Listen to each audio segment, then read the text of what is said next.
이사야서 61장 1절의 본문이 너무나도 유명한 본문이죠. 왜냐하면 누가복음 4장 18절에 그대로 그게 나와 있기 때문에 예수님께서는 자신이 오신 이유를 이제 이 누가복음 4장 18절에 말씀하시는데 그게 바로 이 이사야서 61장 1절의 말씀이에요. 그래서 이 예수님께서 오시는 그 이유, 물론 지금 오늘 이 본문이 이사야서 61장 오늘 본문 2절 3절과 더불어서 1절은 원래는 이제 첫 번째 이유가 이제 바벨론에 의해 파괴된 예루살렘의 회복을 이제 의미를 하고 있죠. 그런데 궁극적으로는 이제 이 메시아 왕국의 도래를 말해주고 있습니다. 예수 그리스도께서 이 오시는 것을 말씀해주고 있는 것이죠. 그래서 이제 이 1절을 보면 이제 기름을 부으는 장면이 나옵니다. 성령이 임하는 거고요. 여호와의 영이 내리셨다는 걸 말해주면서 이 마샤흐라는 단어, 기름을 부으사, 기름을 부어줬다는 거죠. 그런데 그 기름을 부었다는 뜻이 이제 기름을 바르다, 기름을 붓다, 성별하다, 거룩하다. 여러분, 우리가 기름을 부음을 받았다는 것은 거룩함을 의미합니다. 성별, 구별이 됐다는 걸 의미합니다. 그래서 예수 그리스도께서 성령이 내리셨는데 그런 이 거룩함이 임하셨다는 것을 우리는 알 수가 있고, 또한 우리에게 성령이 임하면 이러한 거룩함이 우리에게 온다는 것, 성별, 구별된다는 것, 여러분 이 의미를 잘 생각하시기 바랍니다. 그래서 아름다운 자에게, 가난한 자에게 아름다운 소식을 전하게 한다. 여러분, 이 가난한 자는 이 마태복음에서는 이제 영적인 가난, 심령이 가난한 자 이렇게 표기하고 있죠. 누가복음 이제 4장 이 얘기에서는 육체의 가난을, 육의 결핍을 말해주고 있습니다. 그래서 우리는 영, 육, 혼 모두 이 결핍, 여기에 대한 의미로 우리는 해석해야 할 것입니다. 그러면서 이 자신이 보낸 이유, 나를 보내사 마음이 상한 자를 고친다고 얘기했어요. 마음이 상한 자를 고친다는 것, 애통한 자는 복이 있나니 천국이 저희의 것임이시요, 뭐 이러한 말씀이 우리에게 들어있잖아요. 이 말씀에 마태복음에. 또한 포로된 자를 자유케 하고 갇힌 자를 이 노임을 선포한다. 여러분, 이 불의에서 억압받은 자 뿐만 아니라 이 죄의 세력에서 억압받은 자, 여러분 영적으로 이 마귀의 권세에 속해 있는 자, 어둠에 속해 있는 자를 말할 것입니다. 이런 사람들이 해방이 온다는 거죠. 자유를 선포한다는 것이죠. 이게 예수 그리스도께서 오신 그 이유입니다. 그런데 그런 예수 그리스도께서 오셨을 때 또한 그 예수 그리스도 그 메시아께서 하시는 일을 이제 2절 3절은 말해주고 있습니다. 그래서 이제 이 2절에 보면 여호와의 은혜의 해와 우리 하나님의 보복의 날을 선포하여 모든 슬픈 자를 위로하되, 여러분이 하나님께서는 슬픈 자를 위로하신다는 거죠. 예수 그리스도께서는 이 세상에 고통받은 자를 위로하신다는 것을 알 수가 있습니다. 그런데 이 은혜에 의해 구원을 말합니다. 그런데 보복의 날, 이건 심판을 말해주고 있습니다. 구원과 심판을 가지고 오신다는 것을 우리는 깨달을 수가 있습니다. 그래서 이 슬픈 자를 위로하시는 이 하나님은 위로의 하나님이시라는 것을 알 수가 있고, 하나님은 어떻게 우리를 위로하셨다고요? 메시아를 보내셔서. 어떻게 위로하신다고요? 구원과 심판으로 위로하신다고. 또한 메시아를 통해서 구체적으로 위로를 안다면 이제 2절 이하는 구체적인 말씀을 해주고 있는 거죠. 어떤 위로냐는 거야. 그런데 그러한 위로를 안다면 우리 성도의 삶도 달라져야 할 것입니다. 이 메시아로 인한 그리스도인의 삶 첫 번째 3절을 볼까요? 무릇 시온에 슬퍼하는 자에게 화관을 주어 그 죄를 대신하며. 첫 번째는 화관을 받는 삶입니다. 예수 그리스도께서 화관을 주신다는 거죠. 슬퍼하는 자에게 주신다고, 그 죄를 대신하여 주신다고. 여러분, 화관은 꾀르라는 단어인데요, 기쁨을 상징하고 있습니다. 번쩍이다는 뜻을 가지고 있고요, 사람을 영화롭게 빛나게 한다는 의미를 가지고 있습니다. 죄를 뒤집어 쓰는 그 슬픔에 빠진 자를, 그 사람을 빛나게 해주겠다는 거죠. 여러분, 좀 이해가 안 되는 말입니다. 이 화관은 누구에게 누구에게 준다고 말해주고 있어요? 시온에서 슬퍼하는 자에게 주겠다고 지금 말해주고 있습니다. 여러분, 시온은 하나님이 계신 곳입니다. 이 시온은 성전을 말해주고 있을 것입니다. 또한 이 시온은 이 시대의 교회를 말해주고 있을 것입니다. 우리는 교회에 속해야 된다는 걸 알 수 있습니다. 그런데 교회만 속하는 게 아니라 이 교회에 하나님이 계신, 하나님께 다스림을 받는 하나님 나라에 속해야 된다는 걸 알 수가 있습니다. 그래서 우리는 하나님의 다스림에 순응하는 자로, 그런 자로 이 슬픔을 맞이한 자에게 이런 일이 있다는 거죠. 슬퍼하는 자에게 그는 죄를 무릅쓰고 슬픔과 근심 가운데 고통하는 자를 말해주고 있는데요. 이 죄는 에페르라는 단어입니다. 좀 말이 좀 비슷하죠? 페르, 에페르, 화가는 페르인데 죄는 에페르야. 여러분, 이 자음이 다 똑같은 자음이 들어있잖아요. 순서만 바뀌어 있죠. 첫 번째하고 두 번째하고. 이 죄는 에페르인데 불에 타고 나면 죄를 말하겠죠. 무가치한 것을 상징하고 있습니다. 그래서 이게 죽음과 같은 절망스러운 환경에 처한 사람, 이런 사람이 비통한 심정을 표현하기 위해서 죄를 씁니다. 이러한 이 죄를 쓴 사람들, 그럼 이 죄에서 화관으로 바뀐다. 에페르에서 페르로 바뀐다.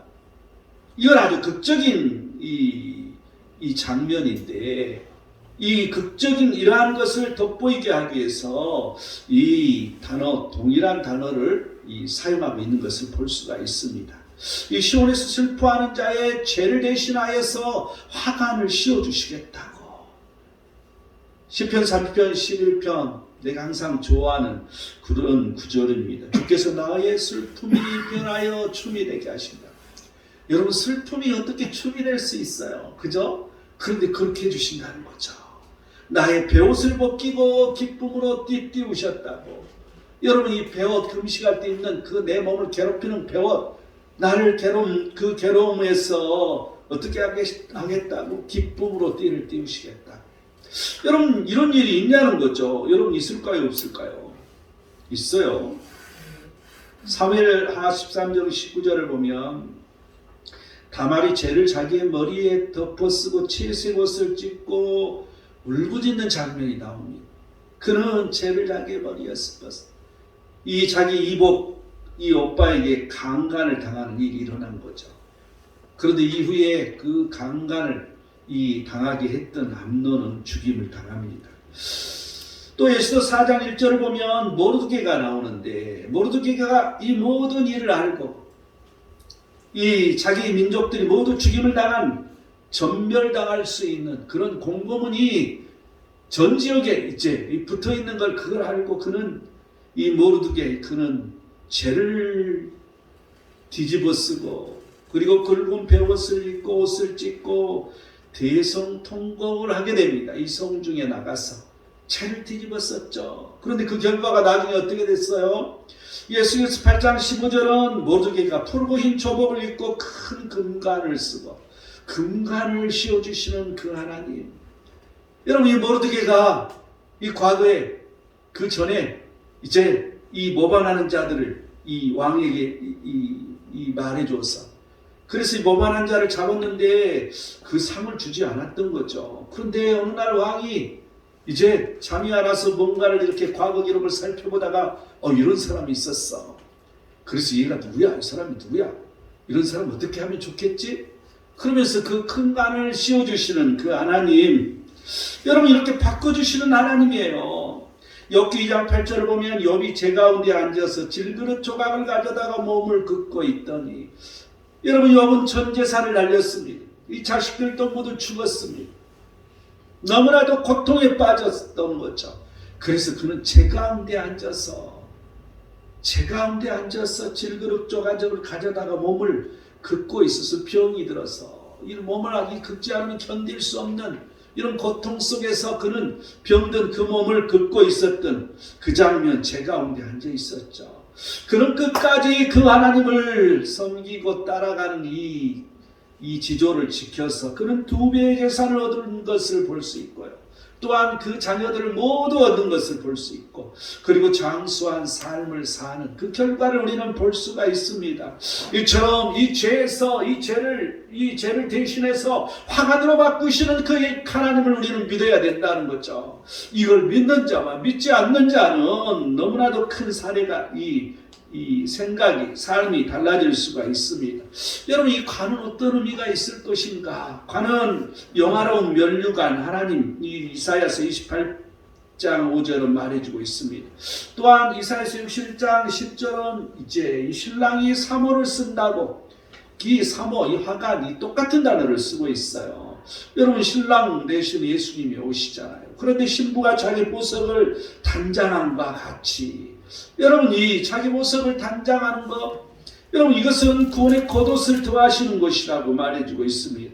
또한 마가복음 15장 17절에 예수님은 가시관을 쓰셨습니다. 가시관을 쓰셨는데 그게 승리로 바뀌는 거 아닌 거죠. 또한 히브리서 2장 7절은 영광과 존귀의 관을 씌우셨다고. 여러분, 이 지상에서 예수 그리스도는 영광과 존귀의 관을 썼던 거죠. 그런데 계시록 14장 14절을 보면 이 천상에서는 예수 그리스도 그 하나님은 그 머리에 금면류관이 있다고 표기하고 있습니다. 그래서 이 금면류관을 쓰신 예수님, 극적으로 이 지상과 또한 이 지상에서 승리하는 이 가시면류관을 통해서 금면류관이 오는 것을 알 수가 있습니다. 이사야서 62장 3절은 내 하나님의 손의 왕관, 여러분, 그게 이 하나님의 손에 있는 그 아름다운 관, 이게 예수 그리스도의 관이었습니다. 우리 성도들은 어떤 관일까요? 빌립보서 4장 1절은 면류관이라고 말해주고 있습니다. 또한 계시록 3장 11절은 내 면류관을 빼앗기지 말라고 말해주고 있습니다. 우리에게는 면류관이 있다는 걸 알 수가 있죠. 그런데 어떤 면류관인 것인가? 디모데후서 4장 8절을 보면 의의 면류관이 예비되었다고 말해주고 있습니다. 그래서 주의 나타나심을 사모하는 자에게 오는 의의 면류관, 우리는 그 주의 나타나심, 여러분, 하나님의 나타나심, 이게 이제 예수 그리스도께서 나타나심으로 이제는 성령의 나타나심이 임하는 거죠. 여러분, 성령 하나님이 나타나시는 것은 그게 바로 은사입니다. 여러분, 그게 바로 성령 열매를 맺는 일입니다. 여러분, 우리가 하나님의 일을 할 수 있도록 성령이 나타나심이 우리에게는 있어야 되는 거죠. 이런 자에게 의의 면류관이 있다는 것이죠. 디모데후서 2장 5절을 보면 승리자의 관이라고 말합니다. 승리자의 관은 법대로 경계하는 자, 하나님의 말씀으로 우리는 살아야 되는 것을, 끝까지 그 말씀을 지키며 살아야 되는 것을, 끝까지 악을 행하는 자와 같이 행하지 아니하고 우리는 손해를 감수하더라도 의로 행하는 자가 되어야 하는 것을 말해주고 있습니다. 요한계시록 2장 10절은 생명의 관이라고 말해주고 있는데 죽도록 충성하는 자에게 생명의 관을 주시겠다고 말씀하고 계십니다. 우리는 죽도록 충성하는 자가 되어야 한다는 것을 알 수가 있습니다. 또한 직분자들에게는 어떤 관이 있는 것인가? 출애굽기 39장 28절을 보면 세마포로 빛난 관을 이 제사장에게 씌워졌습니다. 여러분, 우리는 제사장들입니다. 여러분, 우리는 제사장들이라고 했잖아요. 우리는 이러한 이 세마포 빛난 관을 쓸 수 있어야 되는 것이죠. 베드로전서 5장 4절은 시들지 아니하는 영광의 관을 얻는다고 말해주고 있습니다. 이 장로들에게, 지금 같으면 목사들에게 말해주고 있죠. 영광의 관을 씌워주겠다. 또한 요한계시록 4장 4절을 보면 24보좌의 장로들이 있는데 그들은 금관을 쓰는 것을 알 수 있습니다. 여러분, 이처럼 우리는 모두 다 관을 쓸 수 있는, 이 종말에는 모두 관을 쓰는데 우리의 삶 속에서도 이런 죄를 대신해서 왕관을 쓰는 일이 있다는 것을 여러분 기억해야 됩니다. 요한계시록 12장 1절은 해를 옷 입는 한 여자가 있는데 그 발 아래는 달이 있고 그 머리에는 12별의 관을 썼다라고. 여러분, 이 여인은 교회를 말해주고 있고 말씀을 말해주고 있습니다. 12별의 관을 우리는 쓸 수 있어야 되는 것이죠. 우리가 그러한 것을 추구해야 되는 것을 알 수 있습니다. 성도들은 화관을 받는 삶을 살아야 됩니다. 그런데 첫째는 시온에 거해야 되는 거죠. 교회 안에 사람 나라에 거해야 되는 것을 알 수 있습니다. 하나님의 통치를 받고 하나님의 그 말씀으로 끝까지 말씀을 지켜서 끝까지 믿음의 선한 싸움으로 승리하여서 우리는 남은 자가 되어야 할 것입니다. 이 남은 자, 우리의 슬픔을 하간으로 바꾸시는 그 예수 그리스도를 믿고 우리는 기쁨으로 살아가야 합니다. 그래서 우리의 삶이 항상 늘 화관을 쓰는 삶, 화관을 썼다고 어깨가 무거워져서 어깨가 들썩거리는 게 아니라 항상 겸손하게 하나님 앞에 화관을 쓰는 삶이 되어야 할 것입니다. 메시아로 인한 그리스도인의 삶 두 번째, 3절 하반절에 중반절에 기쁨의 기름으로 그 슬픔을 대신하며 기쁨의 기름으로 사는 삶이 되어야 되는 거예요. 기쁨의 기름, 무슨 말일까? 여러분, 이 기쁨이라는 단어는 샤손, 발음도 좀 그런데 샤손, 이 의미는 이 환이라는 뜻입니다. 그냥 기쁨 정도가 아니라 환희, 뭔가 모르게 우리 마음속에서 또 우러나서 드러나는 그런 기쁨. 또 기름이라는 뜻은 쉐멘인데 풍부하다는 뜻이 있습니다. 살찐 것이라는 뜻이 있습니다. 열매를 무성케 한다는 뜻이 있습니다. 그래서 이 기름, 이 쉐멘, 그런데 이 슬픔은 여기서 에벨이라는 단어를 쓰고 있는데 비탄, 너무나도 큰 슬픔을 말해준 슬픔, 이런 의미를 가지고 있죠. 이 하나님은 슬퍼하는 자들의 깊은 슬픔을 거두어내시고 환희의 기름을 부어 말할 수 없는 그 기쁨으로 대신하신다는 것이죠. 여러분, 우리는 이러한 삶을 살아야 되는 거죠. 이 기쁨의 기름은 무엇인 것인가? 우리에게 어떤 기쁨이 오는 것인가? 시편 23편 5절을 보면 주께서 내 원수의 목전에서 내게 상을 차려주시고 기름을 내 머리에 부으셨으니 내 잔이 넘치나이다. 여러분, 이 기름이란 이 단어가 동일한 단어를 쓰고 있습니다. 그래서 이 기쁨의 기름, 지금 여기서 시편 23편 5절의 이 기름은 대적들의 그 목전에서 쉽게 말하면 이 대역전극이 일어나는 거죠. 완전히 그들을 물리치게끔 풍부함을 주시는 기름 부음인 거죠. 여러분, 우리의 삶은 항상 역전의 삶입니다.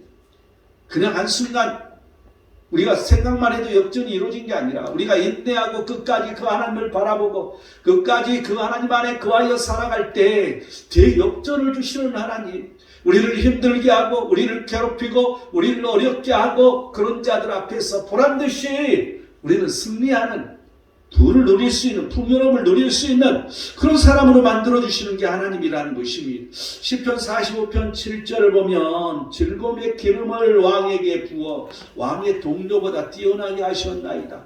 여러분, 이 즐거움의, 이 기쁨의 기름, 환희의 기름이 부어지면 다른 사람보다도 뛰어나게 해주시는 그런 일이 일어난다는 것이죠. 또한 시편 104편 15절을 보면 사람의 얼굴을 윤택하게 하는 기름, 사람의 얼굴을 윤택하게.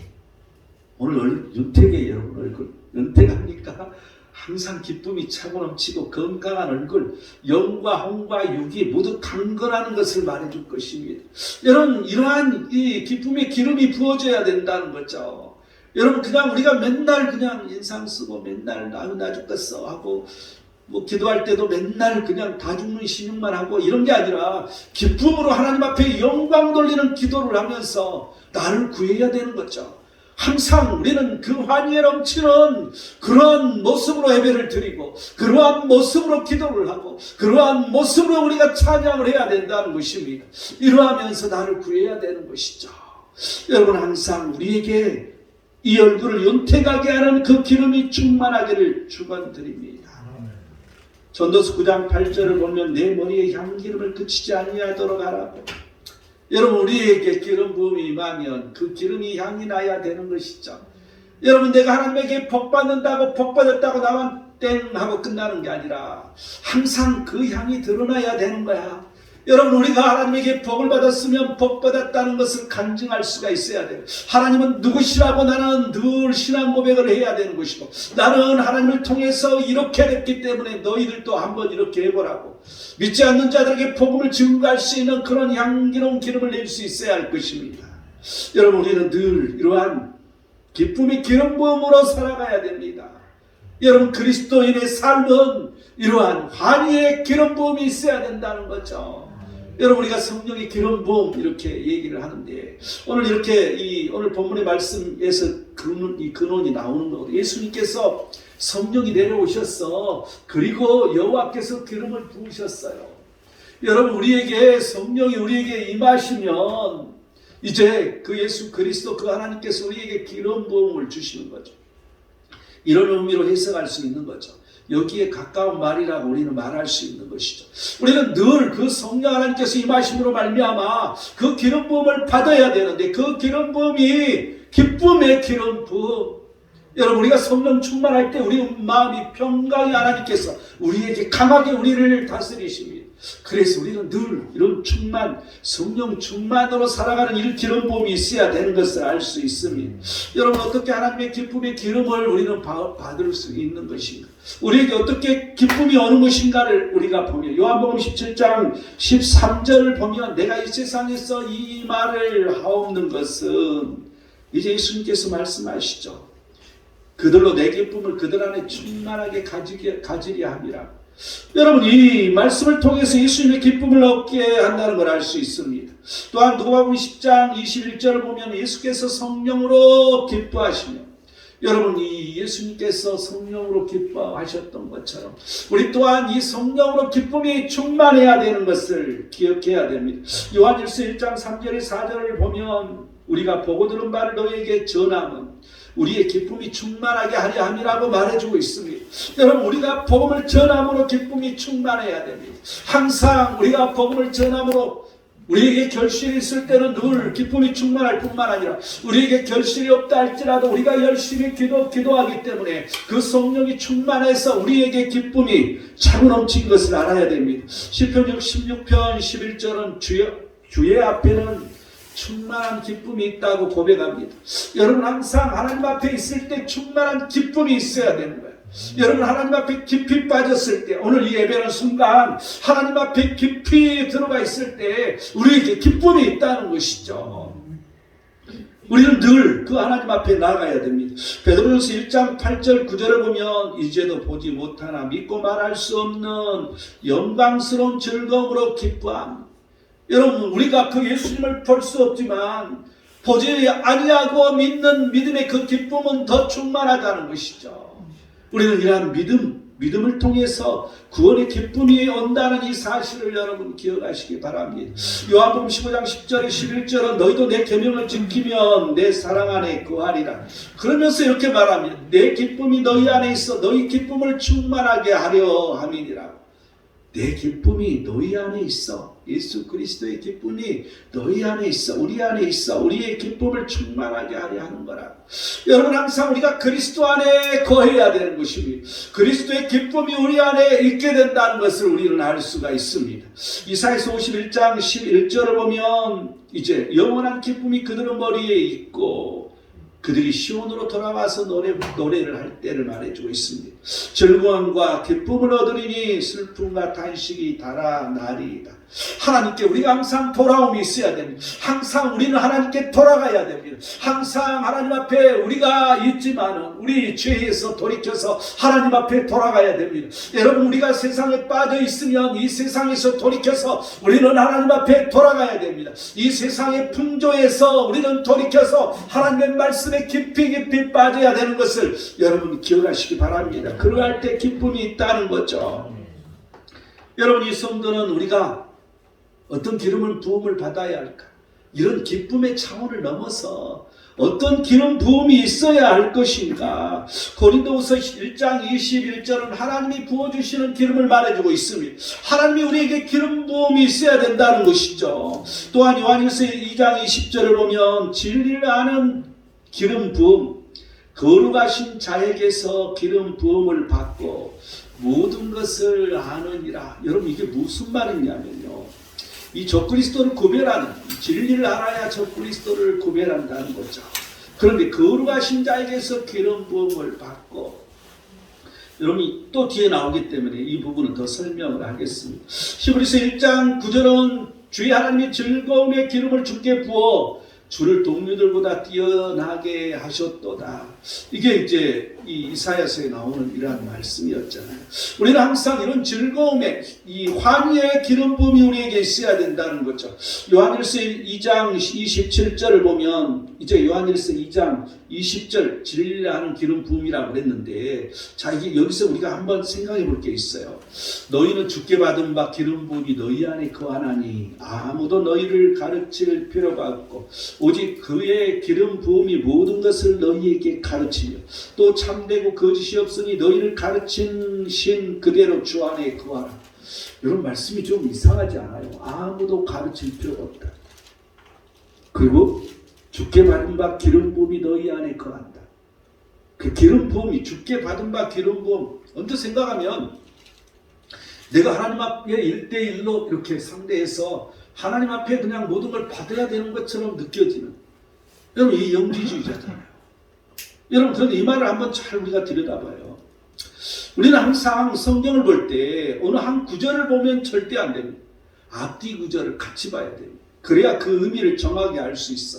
그래서 성경은 의미를 보는 거예요. 의미를 우리는 따져봐야 되는 거죠. 항상 단어를 갖고 말하는 게 아니라 앞뒤 전체적인 문장을 보면서 의미를 보고 말할 수 있어야 돼요. 그런데 이제 지금 27장을 읽었잖아요. 근데 24장을 보면 24절, 25절, 26절을 보면 너희는 처음부터 들은 것을 너희 안에 거하게 하라. 처음부터 들은 것을 너희 안에 거하게 하라고? 그런데 지금 27절에 주께 받은 각 기름 부음이 너희 안에 거하나니, 그러면 이 기름 부음은 처음부터 들은 것 니코르바 성립하잖아요.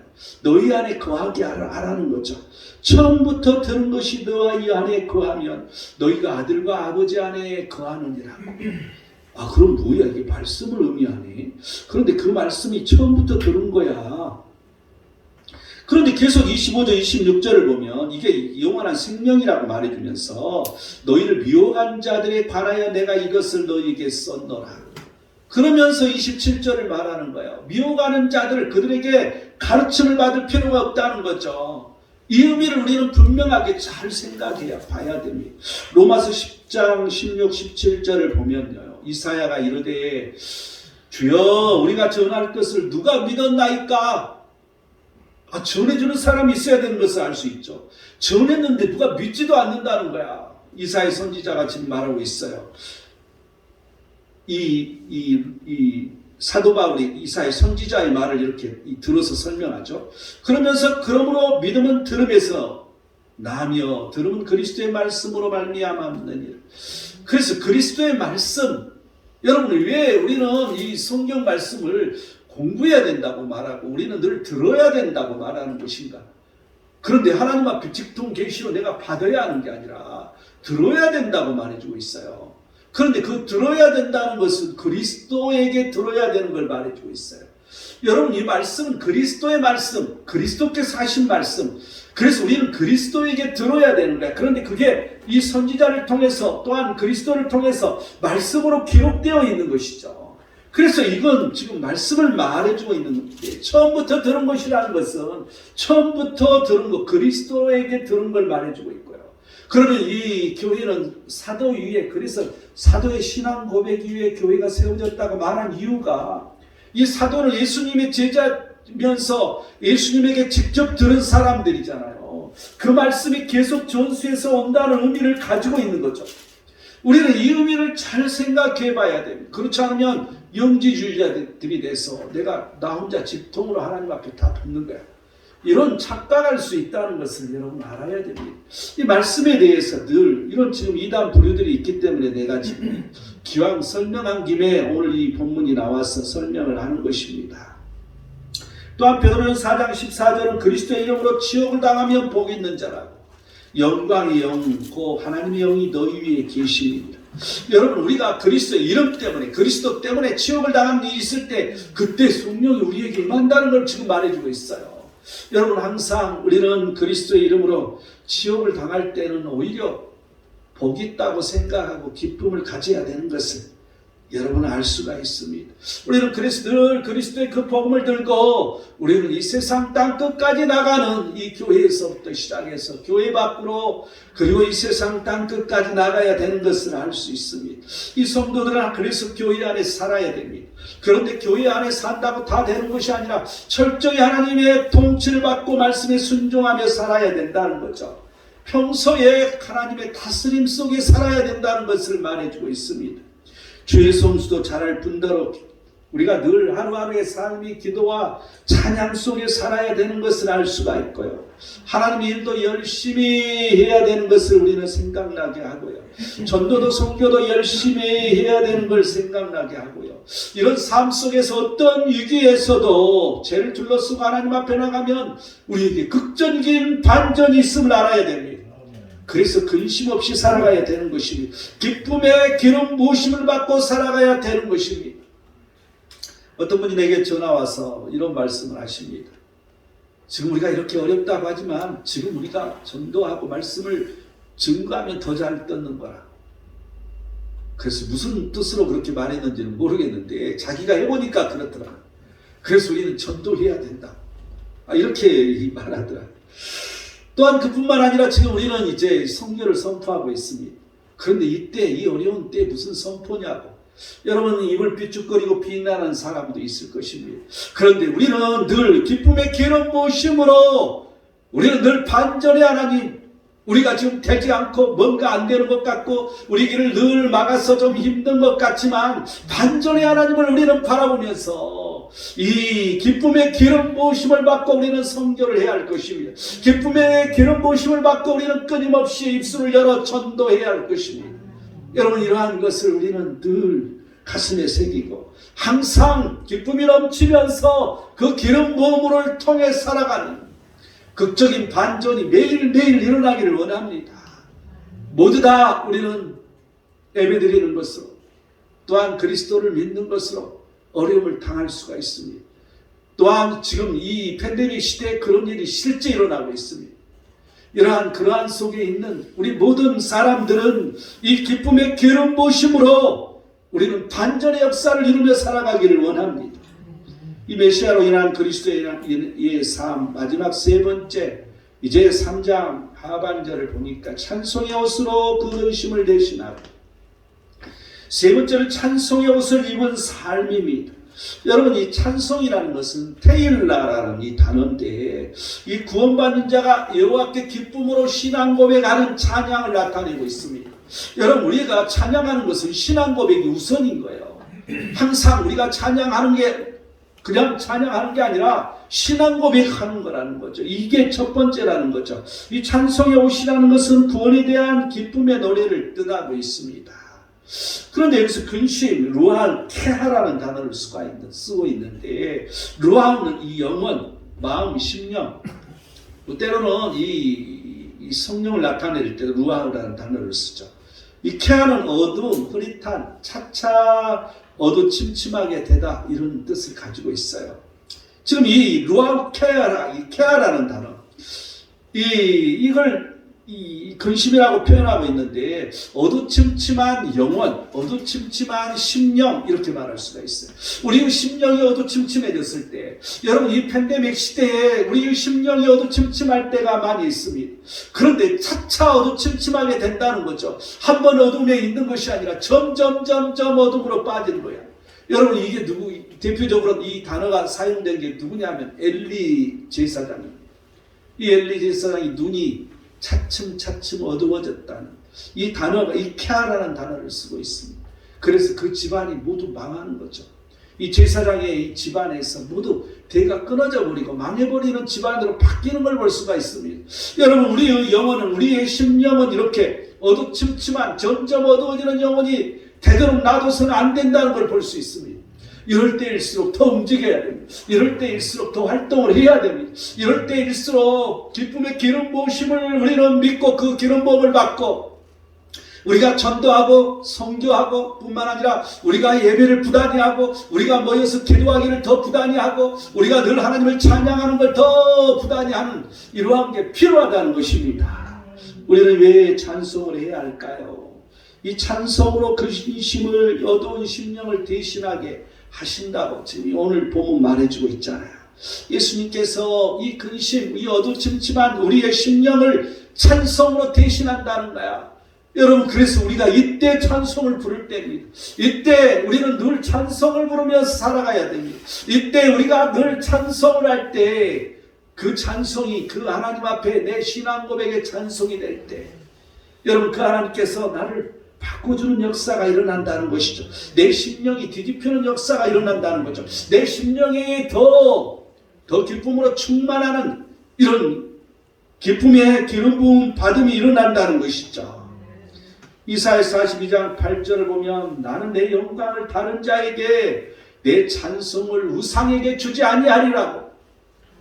나는 여호와이니 이는 내 이름이라고 말하면서 그 하나님께서 말씀하십니다.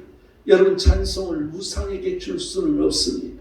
그렇기 때문에 우리는 하나님 앞에 찬송해야 되는 거죠. 여러분, 어떤 신앙 고백에 찬송해야 할까요?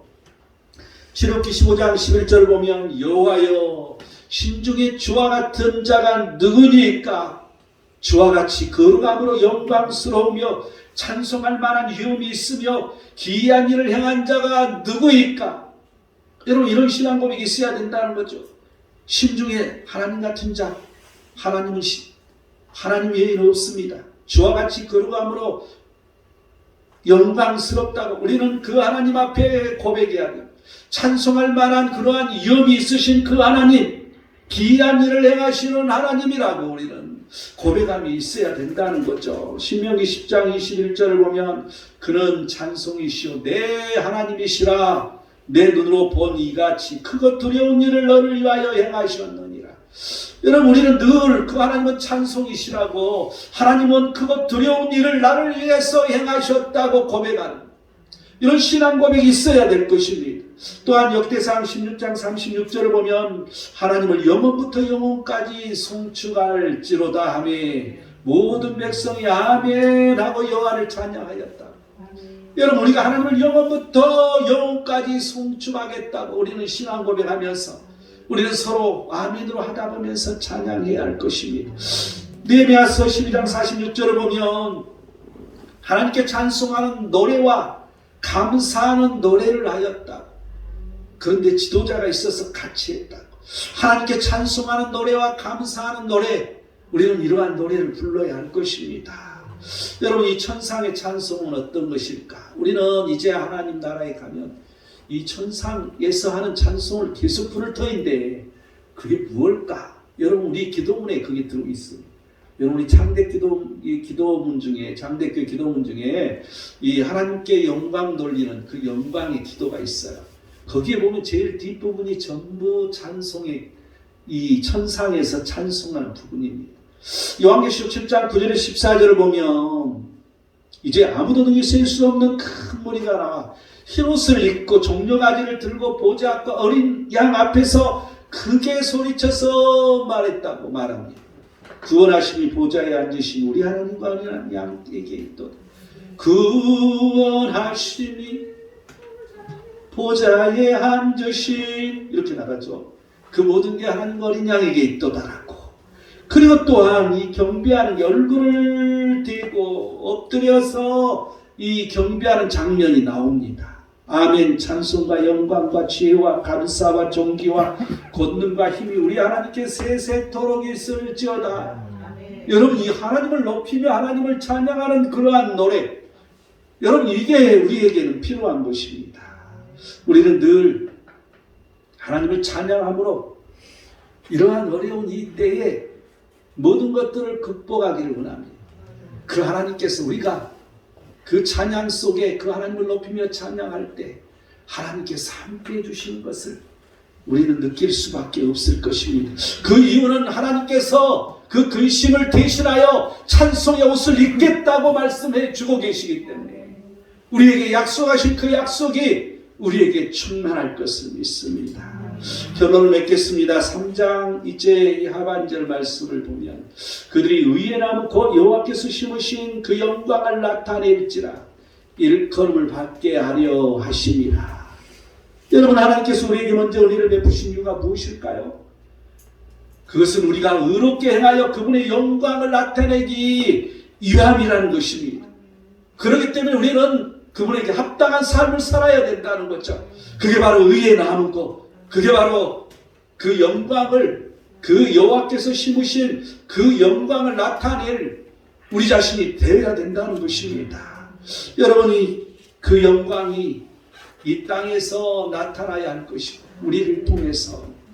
또한 베드로전서 2장 9절처럼 너희는 택하신 족속의 왕같은 제사장들이여 거룩한 나라가 되어야 할 것이고, 또 베드로전서 4장 9절 11절 말씀처럼 우리는 늘 서로 대접하며 원망 없이 하고, 또한 선한 청지기 같이 서로 봉사하고, 하나님이 공급하신 힘으로 하는 것처럼 모든 일을 행하여서 하나님께서 영광받게 하는 그러한 놀라운 일들로 살아가야 할 것입니다. 이러한 복이 충만한 우리 모든 성도들이 되시기를 축원드립니다.